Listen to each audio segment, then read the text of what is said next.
Yo, what's going on? My name is Steve Zales, aka Zilla Rocca, aka the Rap Jack Bauer, aka Ben Affleck in the movie Chasing Amy.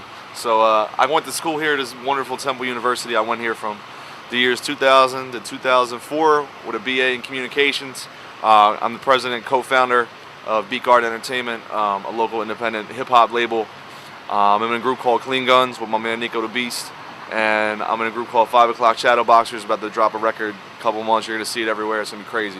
But anyway, aside from all that shit, I'm just going to be giving you a quick tour and some insight on my Temple experience.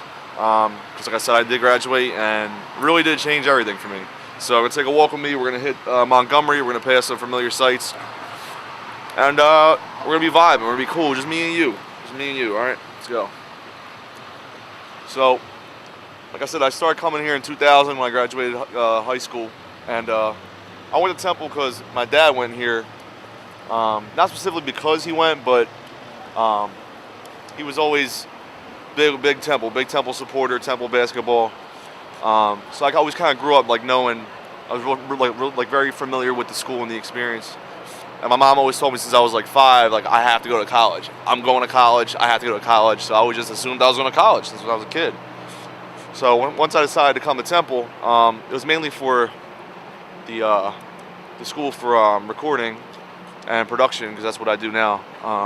That really sold me onto that, which is down the block at Annenberg Hall, where I met amazing people that changed my life really from what I was before to what I am now.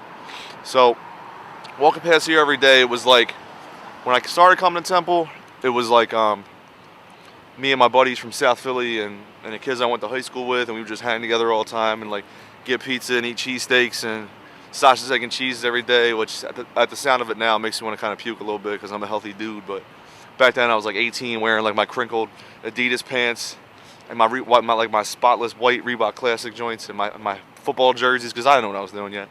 So by the time I graduated, like 4 years later, it was a totally different person, different experience.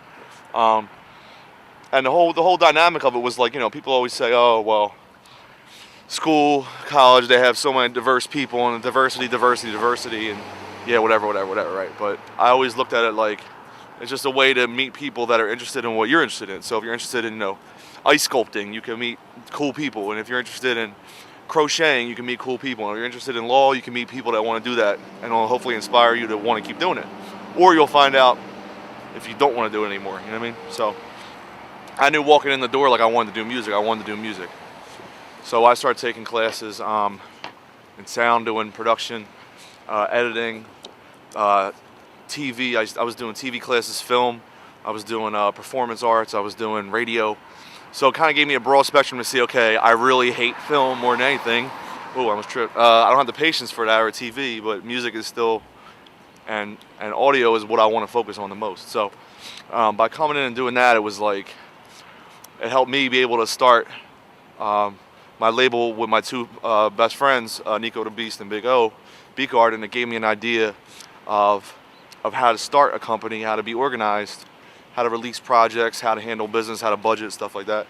And at the same time, musically, it teach me how to become a producer and an engineer. So I learned how to work with artists in a recording session. I learned how to like mic drum kits and mic guitars and set up different like reel-to-reels and stuff like that. So that was awesome too. But the biggest thing for me coming here, like walking past the SAC and Tuttleman and Paley Library, stuff like that, it's like walking past here now, I just remember being so naive and not really like knowing what I wanted but not being able to do it yet, you know what I mean? So by like my second year, I remember like a clear shift, and people I knew and kind of grew up with doing one thing, but then the people I was meeting here, and then how I kind of went with that and kind of left everyone else behind in a way, where it was like my homies and from like grade school and high school who I knew, they didn't really have a direction, you know what I mean? They were just like coming to school because they had to, and their parents wanted them to come, or maybe they got a scholarship, but they weren't like really serious about it. They were still good guys, and I like, you know, they were my man, but it wasn't like a purpose behind it. It wasn't like a focused approach. So by like my second year, I started getting down with cats that were focused, and and different, like from different places, from different parts of the country, different parts of the state, living home or on campus, off campus. And I remember like very, very clearly, probably like my second year, my friends who I came into school with, I wasn't really kicking it with them like that anymore because we were just like growing apart, as most friends do. So it was like, by like getting more involved and me finding out what I really, really liked and who I really liked because they were into that type of stuff, it kind of brought me out of my safe, comfortable little shell of a South Philly dude going to school. So it got me like out of a close loser. So I ain't famous to him, but anyway, it got me out of the mindset of just being like a Philly dude who's just probably gonna hang out here forever and have a job and that be that, to someone who, like, once I had the tools and could see what I could do and the people around me that weren't like me, it kind of opened me up to a bunch of stuff, and my perspective changed. So it all kind of really kicked in coming here, and I really think I'm glad. I'm glad my mom really pushed me since I was yay big to go to school, and I'm glad my dad had the background here to give me the insight. Like, hey, I know, like, we joke around and it's my, I'm an alumni and I love the basketball team and stuff, but you're gonna take something away from it. So it was kind of like a foregone conclusion I'd be coming here out of necessity in a way, because like that's what was already drilled in my head. But once I got here, it became it's just something that is life altering. So now here I am. It's been 5 years since I graduated, and it's really changed everything for me, like as far as my path, because I took the things I learned here, like eating this food. I used to come here every day, like get all this stuff, and it's just weird walking past it now. Just actually walking, because I did this every day from 18 to 22, and now I'm 26. So all the big things I've been able to do has really been through coming to Temple. And this isn't like they're not giving me money. This isn't a plug. You know what I mean? It'd be cool if you did, but I'm still paying back my student loans. You know what I mean? Like I don't really I wouldn't be doing this otherwise. So I just think it's I think it's cool just to open your eyes to things that maybe I mean, even though this is Philly and Temple's in Philly, it's like it didn't keep me locked in here. You know what I mean? It took me into something beyond it. So for that that experience, which I'm still paying for, bastards, but it's worth it. That experience allowed me to do all the things I'm doing now, which is having a great music career and having a steady job and having a stable, balanced life, rather than just, like working at a gas station, you know what I mean, like living in my parents' house or something. So it's pretty cool, man. So up here is the Liacouras Center. I didn't play sports here, sadly. I went to a couple shows here.